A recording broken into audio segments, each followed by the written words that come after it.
Yeah, it was a bad night for the English teams in Europe as Arsenal and Man City both crashed out of the Champions League.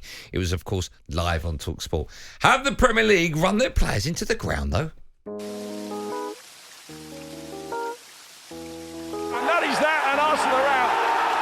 What a terrible, terrible week for the Gunners. Too many of their players are looking at each other saying, who's doing the work? It's not going to be me. Real Madrid win the quarter-final and knock out Manchester City. Kevin Erling and Man was me to go out because we could not continue. They're out on the feet, weren't they? Even if you're injured, 10 minutes, it was walking pace. I've always believed in the possibility of a winter break being very effective and good for the players. I do think with the amount of football that are being asked to play, scrap replays, man. Just heard there from Stuart Pearce, Gabby Abonhar, our very own Darren Bent and the City gaffer Pep Guardiola reacting to Arsenal and Man City's. I shouldn't laugh, it's embarrassing. Champions League exit last night. Both teams just ran out of steam apparently in the end. So should the Premier League introduce a winter break is one of the questions we'll be asking. Of course, if you want to answer anything, 03717223344. We'll talk Arsenal at 5, okay? So we'll do that a bit later on. Man City crashed out last night. What did you make of the game first? What did you make of their performance? It was a great game of football. I had both on. I was fortunate enough to be with the lads last night, and we went and watched both games, so I had multi-screen going on.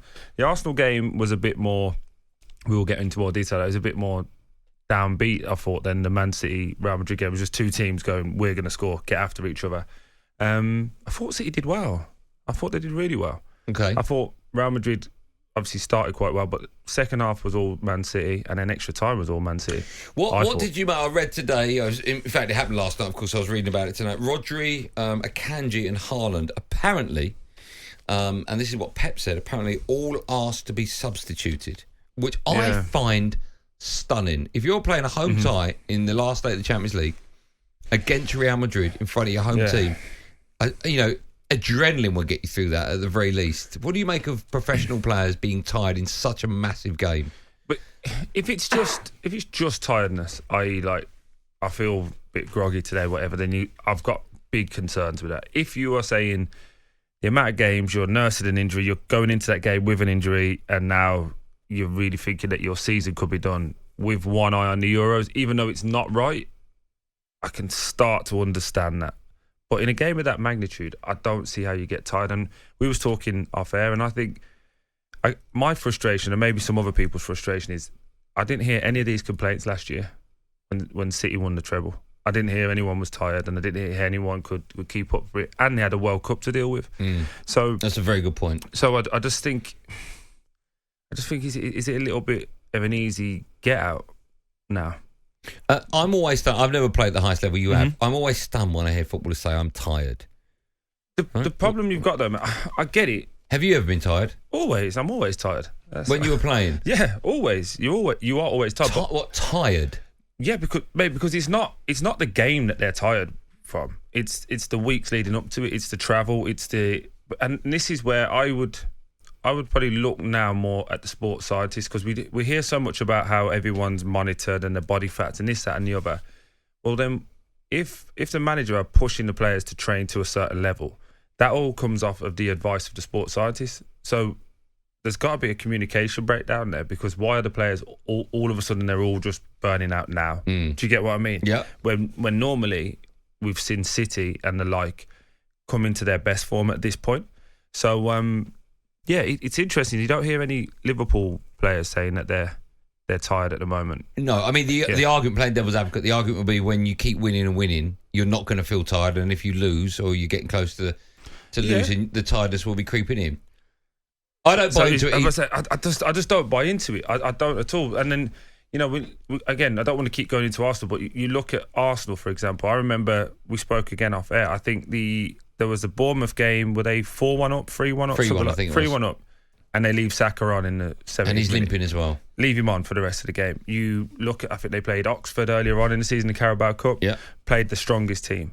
It's like, but then they were your opportunities to rest people. You didn't do that, and now I don't know. You're decision making to come home to roost, and it's like, oh well, everyone's tired now, so give us a break. And I don't know. Okay, I just don't buy into it. What do you think it means for Man City season? So they've got a massive game, of course, at the weekend against Chelsea, and Chelsea were fantastic in the week, right? Mm-hmm. Albeit against quite a poor Everton side that can't buy a win at the moment, but they still did the business. They did it really well. Cole Palmer looks just a magnificent player to watch.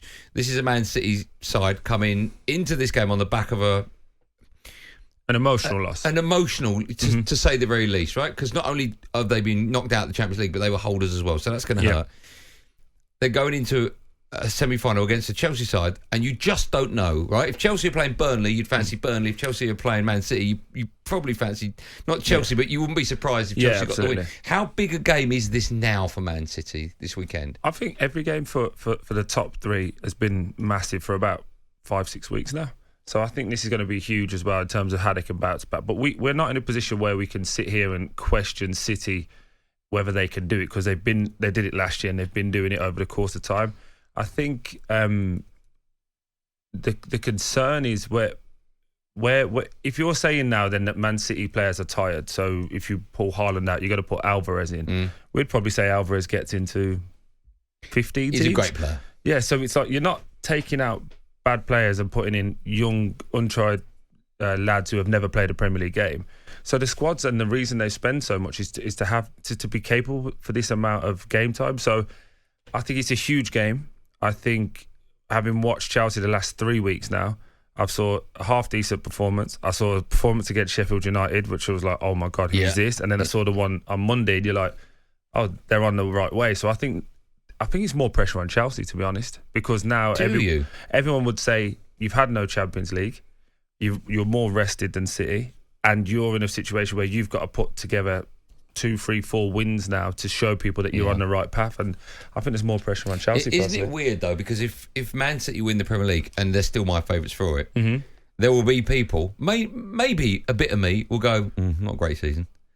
Do you know what I mean? Because they've set their bar so high now. Yep. We expect them. This is nuts, but we expect them to win the treble, right? Yeah. They've just been beaten against one of the greatest teams ever in Real Madrid. I don't mean I'm talking about the badge and the club. They've got a tough game at the weekend. If they just end up with the Premier League, that should be celebrated, right? We had Noel Gallagher on, I think, at the beginning of the week, and he said even before, to be fair, before the game last night, he said it's all about the league for him.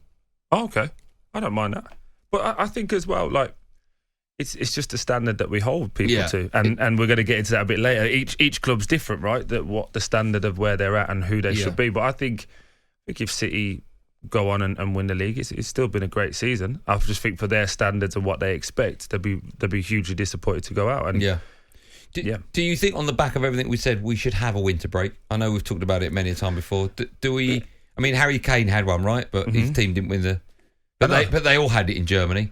Does he look fresh when you watched the game last night against Arsenal, which we'll talk about from 5? Did you look at Harry Kane and go, oh, he looks a bit fresh? He just looked like Harry does. Yeah, that's fit and ready and always ready to go. I think we've the problem I have with how we structure these things, we always flirt with ideas and we never just commit, right, we're going to have a winter break. Everyone else is doing it, we're going to do it. And it always feels like we give ourselves, and this is just my opinion, excuses before the big tournaments as to why. Do you get what I mean? Yeah, so totally. We've got the Euros coming now. So, we're going to do that because the players look tired already. But if we win the Euros, will we be talking about how the players are tired or not? Of course not. Do you get what I mean? It feels like we just caveat everything just to make sure, just in case we fall a little bit short. So, for me, I think if we're going to do it, commit to it, no problem. I'm not a big fan of the no replays, but we'll get into that a bit later. We will talk about that, yeah. Speak to John, he's a Spurs fan. Hi, John. Hi, guys. I just think that with the season and stuff, it's not so much that they need a rest because they're playing too much. I agree with you, they're probably overtraining because you could compensate that way. But I do think the way the games are spread for the Premier League, there should be less frequency of games towards the end of the season as these big competitions. Everybody knows they're coming around. We've normally always got teams in the later stages. So they shouldn't be asked to be playing twice a week towards this end. The only thing I can think of, John, is that you always get that backlog towards the end of a season because you've had to move games during the season. See, rather than a break, what I would do is I'd have a buffer, because it annoys me as well when some teams have played like 17 and some teams have played 19, 20. Yeah. So maybe that buffer is where you catch up. So you make sure you're not behind from the first 18 games. and then you have another one sort of like there, and then the last run-in. But it's not perfect. But I do think it's more to do with them being overtrained and doing too much on the training pitch, as opposed to the matches. Troy, how many? Thanks for your call, John. Thanks, How many hours are you training for every day? 1? Nah, like about 4 all in. Are you? Of course you are. Gym. Go on, tell me your day. You get up. So it depends on what type of day. If it's Saturday to Saturday games, Monday and Tuesday are difficult days. Okay. Wednesday's normally off. Well, but tell me the day. Tuesday. You go in. Tuesday, what time you got to be in? 10? Depends. Everyone changes, but between 9 and 11, depending on Let's what say it is. 10. Yeah. What are you doing when you get in at 10? Gym. Right. Pre-active. So 45 minutes in the gym. Okay. Activation. Do all your injury prevention things.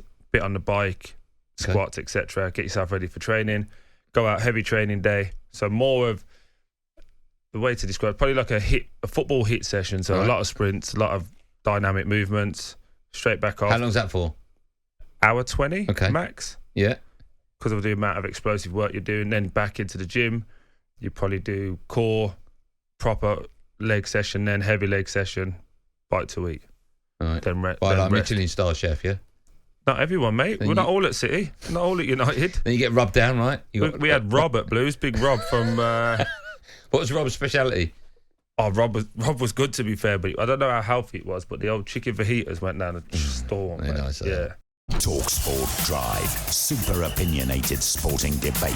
Monday to Friday afternoon from 4 on AM, on DAB, via the talkSPORT app and on your smart speaker. talkSPORT.